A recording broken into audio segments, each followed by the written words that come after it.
Hello friends, स्वागत है आपका रैपिड सक्सेस पॉइंट में। आज हम आपके लिए लेके आए हैं मनोविज्ञान का टॉपिक प्रत्यय। हमने संवेदना का अध्ययन किया है, प्रत्यक्षीकरण का अध्ययन किया है। तो संवेदना और प्रत्यक्षीकरण के साथ ही प्रत्यय का अध्ययन करने पर वो पूरा टॉपिक हमारा कंप्लीट हो जाता है।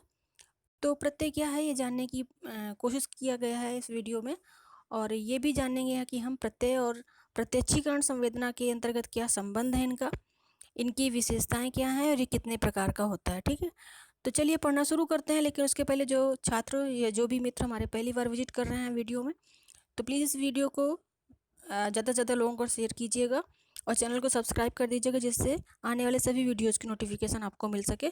टेलीग्राम चैनल पे भी आप हमारे सारी वीडियो प्राप्त कर सकते हैं जिसका लिंक है SSDY। ठीक है, चलिए पढ़ना शुरू करते हैं। जो प्रत्यय है ये क्या है, तो कम शब्दों में अधिक जानकारी हमें मिलनी है, और वो जानकारी जो है बहुत ही महत्वपूर्ण है, जो कि न केवल हमारे डिस्क्रिप्टिव क्वेश्चंस को तैयार करेगी, हमारे ऑब्जेक्टिव क्वेश्चन को भी ये कवर करेगा। ठीक है, चलिए देख लेते हैं। तो क्या लिखा हुआ है इसमें कि मनुष्य के मस्तिष्क में किसी वस्तु, क्रिया, प्राणी या भावना के किसी मूलभूत गुण के आधार पर। ठीक है, अभी तक हम लोगों ने क्या पढ़ा था संवेदना प्रत्यक्षीकरण में, कि उसमें ज्ञानेंद्रियों के माध्यम से जो चीज़ें हमें दिखाई देती हैं, जिनका हम अनुभव कर पाते हैं, वो उसकी जब हम पहली बार उसे देखते हैं तो वो संवेदना कहलाती है।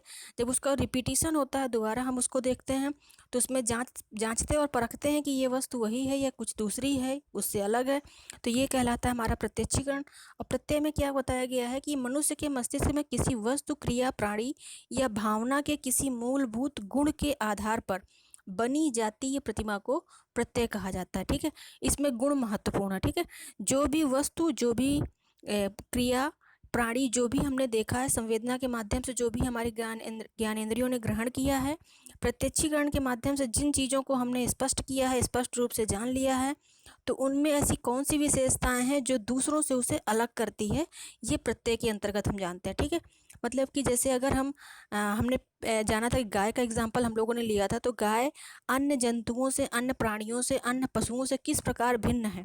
तो संपूर्ण जो गाय की जो जाति है, एक प्रकार से पूरी जाति की, जाति मतलब गौवंश, जो भी पूरा गौवंश है, गाय उसमें आ गया, गाय, बछड़ा, बैल, जो भी हम लोग, सांड जो भी है, इन सारे चीज़ों के लिए एक जातीय प्रतिमा, एक प्रत्यय, एक कॉन्सेप्ट हमारे मस्तिष्क में बन जाता है, वो प्रत्यय कहलाता है। ठीक है, तो इतनी बात समझ में आ गई कि किसी वस्तु, प्राणी या भावना, ठीक है, अगर कोई भावना के संदर्भ में हम लेते हैं तो ये देखते हैं कि किस वस्तु या प्राणी को देखकर हमारे मन में कौन सी भावना उत्पन्न होती है, और वो भावना किस लिए उत्पन्न होती है, उसका मूलभूत कारण क्या है, वो भय के लिए उत्पन्न हो रही है या प्रेम के लिए उत्पन्न हो रही है।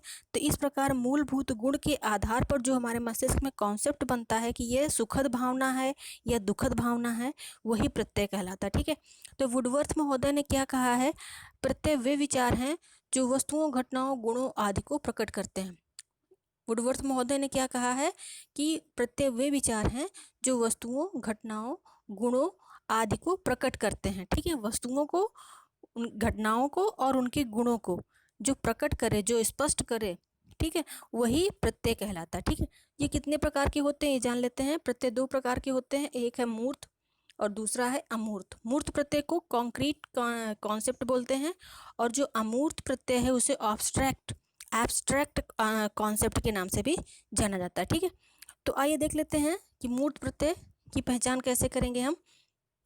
तो जो मूर्त प्रत्यय है, जिनका निर्माण आँखों द्वारा प्राप्त संवेदनाओं एवं प्रत्यक्षीकरण के आधार पर होता है, वे प्रत्यय जिनको हम आँखों के माध्यम से देख के जिनकी संवेदना को ग्रहण करते हैं, जिनका प्रत्यक्षीकरण करते हैं, वो मूर्त प्रत्यय कहलाते हैं। जैसे मेज, कुर्सी, किताब, स्त्री पुरुष, चलना फिरना आदि, ये एग्जाम्पल्स इसके दिए हुए हैं। जैसे कि मेज है, कुर्सी मतलब कोई भी वस्तु, कोई भी भौतिक वस्तु जिसे हम देख सकते हैं आँखों के माध्यम से, तो वो क्या कहलाएगी, मूर्त प्रत्यय कहलाएगी।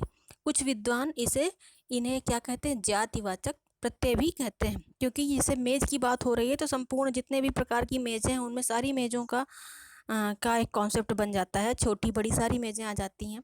किताब की अगर हम बात करें, किताब, तो किताब में सभी प्रकार की किताबें, ज्ञानात्मक जो भी हमारे साहित्यिक पुस्तकें हैं वो भी आ जाएंगी, ऐतिहासिक पुस्तकें आ जाएंगी, राजनैतिक और आर्थिक क्रियाओं से जुड़ी जो जितनी भी प्रकार की पुस्तकें हम अध्ययन करते हैं, उन सारी पुस्तकों की बात हो रही है अगर किताब सिर्फ नाम लिया जाता है। ठीक है, अगर हम स्त्री की बात करते हैं तो समूह संपूर्ण स्त्री समाज की बात हो जाती है, पुरुष की बात करेंगे तो संपूर्ण पुरुष समाज की बात हो जाती है। तो इस प्रकार से एक जातीय प्रतिमा बन गई।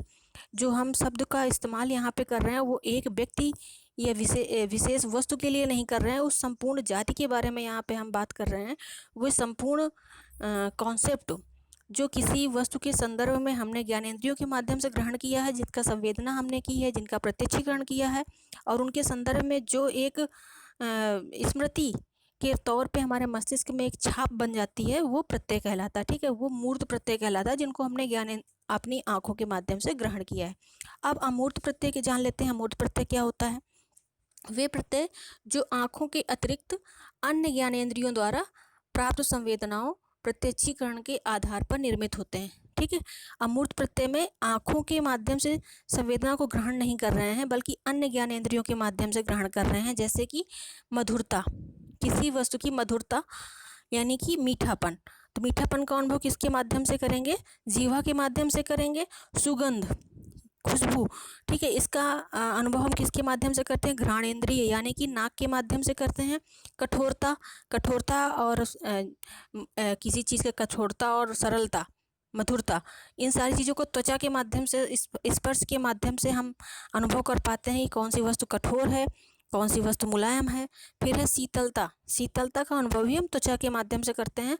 तो कुछ विद्वान इन्हें भावात्मक या भाववाचक प्रत्यय के रूप में इन्हें बुलाते हैं। ठीक है, अमूर्त प्रत्यय को भाववाचक प्रत्यय के नाम से भी जाना जाता है। क्यों? क्योंकि इसमें भावना महत्वपूर्ण है। जो वस्तु, जो भी प्राणी या क्रिया के बारे में हम बात कर रहे हैं, उसका भाव क्या है, यानी कि उसके स्पर्श में आने, उसके स्पर्श में या उसके संपर्क में आने पर किस प्रकार की भावना हमारे मन मस्तिष्क में जाती है। ठीक है, यानी कि यहाँ पे सिर्फ देखकर अनुभव नहीं किया जा सकता, यहाँ पे अन्य ज्ञानेंद्रियों के माध्यम से हम उनके आंतरिक गुणों का अनुभव प्राप्त कर रहे हैं। ठीक है, तो इसलिए क्या कहलाता है? ये भाववाचक प्रत्यय कहलाता है। ठीक है, आइए देख लेते हैं और क्या बताया गया है। तो प्रत्ययों की विशेषताओं के बारे में जानेंगे। तो प्रत्यय की विशेषता क्या है? पहला है सामान्य धारणाएं। सामान्य धारणाएं मतलब जैसे कि दो प्रकार की धारणाएं होती हैं, सामान्य और विशिष्ट। जो सामान्य धारणाएं होती हैं ये ओवरऑल पूरे क्षेत्र को कवर करती हैं। जो विशिष्ट होती है वो दूसरों से उन्हें अलग करती हैं। जैसे किसी व्यक्ति में, जैसे हम किसी व्यक्ति इस मानव जाति की बात करें तो मानव की सामान्य विशेषताएं क्या हैं? कि वो दो हाथ दो पैर, मस्तिष्क, हृदय, वक्षस्थल, ये सारी चीज़ें होंगी उसमें। तो ये सामान्य अवधारणा कि एक मनुष्य की आकृति ऐसे ही होती है, लेकिन उस मनुष्य में दूसरे मनुष्य की तुलना में शारीरिक क्षमता क्या है, मस्तिष्क की क्षमता क्या है, ये विशिष्ट योग्यता हो गई। ठीक है, तो यहाँ पे जो पहला नंबर बताया गया है वो क्या है? सामान्य धारणाएं। जैसे कि पशु जाति की बात करेंगे तो पशुओं में से कई प्रकार के पशु होते हैं। जब एक विशिष्ट पशु की बात हम करते हैं, गाय का एग्जाम्पल हम लोग बार बार ले रहे हैं, तो गाय की बात करते हैं तो गाय में सभी गायों में शारीरिक रूप से सभी एक समान दिखाई देंगी, लेकिन उनमें कुछ विशेष योग्यताएं होंगी। कोई अधिक दूध देती है, कोई कम दूध देती है। कोई मनुष्य को देख के उसे मारने का प्रयास करती है, दूसरी नहीं मारती, प्यार करती है मनुष्य से। तो इस प्रकार से उनमें कुछ विशेष योग्यताएं, विशेष गुण होते हैं। तो विशेष गुणों की बात यहाँ पे नहीं की गई है, उनमें जो कॉमन चीज़ें हैं उन पे बात की जा रही है। तो इसलिए सामान्य धारणाएं इसकी प्रमुख विशेषता है। दूसरा है पूर्व संचित ज्ञान पर आधारित। जो प्रत्यय हैं ये एकाएक प्रकट नहीं होते हैं, इनके लिए संवेदना और प्रत्यक्षीकरण का होना आवश्यक है। यानी कि ज्ञानेंद्रियों के संपर्क में जब तक वस्तुएं बार बार नहीं आती हैं, उनका पूर्व ज्ञान नहीं होता है, तब तक किसी भी विषय या प्राणी, वस्तु या क्रिया के प्रति प्रत्यय का निर्माण नहीं होता है। तो इसलिए पूर्व ज्ञान पर ये आधारित होती हैं। फिर है मूर्त एवं अमूर्त। इनकी विशेषता है, जो प्रत्यय जो है दो प्रकार के होते हैं, मूर्त भी होते हैं और अमूर्त भी होते हैं। जैसा कि अभी हमने चर्चा किया, मूर्त प्रत्यय हुए हैं जो आंखों के माध्यम से जिनकी संवेदना को हमने ग्रहण किया है, जिनका प्रत्यक्षीकरण किया है। और अमूर्त प्रत्यय वो है जिनमें आंखों के अतिरिक्त अन्य ज्ञानेंद्रियों का इस्तेमाल करके हमने उनकी संवेदना और प्रत्यक्षीकरण को हमने ग्रहण किया। ठीक है। अस्पष्ट से स्पष्ट, जो संवेदनाओं के माध्यम से कोई ज्ञान हम प्राप्त करते हैं, ज्ञानेंद्रियों के माध्यम से जो पहली बार किसी वस्तु को देखते हैं तो उसके विषय में हमारा ज्ञान अस्पष्ट होता है। ठीक है। लेकिन जब वो वस्तु बार बार हमारे संपर्क में आती है, हमारे समक्ष उपस्थित होती है, तो उसके संबंध में हमारे ज्ञान का जो क्षेत्र है वो बढ़ता जाता है। ठीक है। तो इसलिए अस्पष्ट ज्ञान से हमें स्पष्ट ज्ञान की ओर ले जाते हैं प्रत्यय। फिर है वैधता भिन्नता। ठीक है। प्रत्येक प्राणी वस्तु क्रिया कि में क्या उसकी योग्यता है, क्या उनके गुण हैं, क्या उनकी विशेषताएं हैं। तो ये प्रत्येक एक वस्तु दूसरे वस्तु से कितनी भिन्न है, कितनी उसमें समानताएं हैं, असमानताएं हैं, इनकी वैधता की जांच करने के लिए प्रत्यय बहुत ही महत्वपूर्ण भूमिका निभाते हैं। इसलिए इनमें वैधता भिन्नता की विशेषता भी पाई जाती है। ठीक है। तो ये हो गई ऐसी कुछ विशेषताएं प्रत्ययों की। अब जान लेते हैं कि प्रत्यय निर्माण के पद क्या हैं। ये हमारा ऑब्जेक्टिव क्वेश्चन में भी आ जाता है कि प्रत्यय निर्माण के जो पद हैं इन्हें सीरियल से लगाइए। ठीक है। तो ये ध्यान रखिएगा, ये नेट के एग्जाम में भी पूछा जा चुका है कि प्रत्यय निर्माण के कौन से पद हैं, इनमें से कौन सा पद नहीं है। ठीक है। तो ऐसे करके ABCD करके ऑप्शन दे देते हैं और एक कोई दूसरा गलत ऑप्शन इसमें रख देते हैं, तो आपको लगाना होता है सीरियल से। तो आप लोग ध्यान से देख लीजिएगा। पहला है संवेदना एवं प्रत्यक्षीकरण। सबसे पहले संवेदना होगी, उसके पश्चात प्रत्यक्षीकरण होगा, फिर होगा विश्लेषण। विश्लेषण मतलब जांच परख करना, उनमें समानताएं और असमानताएं ढूंढना, तुलना करना, यानी कि जो हमने जांच परख करके एक जाति यानी कि मानव जाति और पुरुष जाति और स्त्री जाति में भेद तो कर लिया है मनुष्य ही, लेकिन उनमें स्त्री भी है और पुरुष भी है। अब उनमें तुलना करना है तो देखना है कि उनमें शारीरिक क्षमताएं स्त्री में कितनी है, पुरुष में कितनी है, मानसिक योग्यता दोनों में कितनी है। तो ये हो गया हमारा तुलना। ठीक है। पृथकीकरण, फिर इन विशेषताओं के आधार पे उनमें पृथकता लाना, यानी कि उनमें भिन्नता देखना कि कौन सा व्यक्ति, कौन सा प्राणी, कौन सी वस्तु या क्रिया दूसरे से कितना अलग है। ठीक है। ये पृथकीकरण कहलाता है।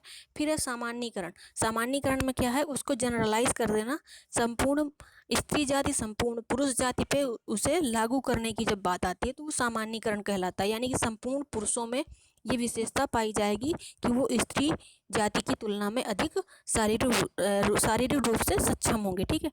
तो ये इस प्रकार से मतलब कोई एक विशेष प्रत्यय, विशेष कॉन्सेप्ट को एक पूरे समाज पे, पूरे एक ग्रुप में लागू करना सामान्यीकरण कहलाता है। तो ये प्रत्यय निर्माण के पद हैं, 5 पद हैं इनमें से। तो इन 5 पदों को सीरियल से लगाने के लिए ऑब्जेक्टिव में आ जाता है। तो आप लोग ध्यान से इसको याद कर लीजिएगा। तो ये हो गई कुछ जानकारी प्रत्यय से संबंधित। आपको अगर ये वीडियो अच्छा लगा हो तो इसे शेयर कीजिएगा ज़्यादा से ज़्यादा, और मिलते हैं नेक्स्ट वीडियो में। तब तक के लिए बाय, टेक केयर।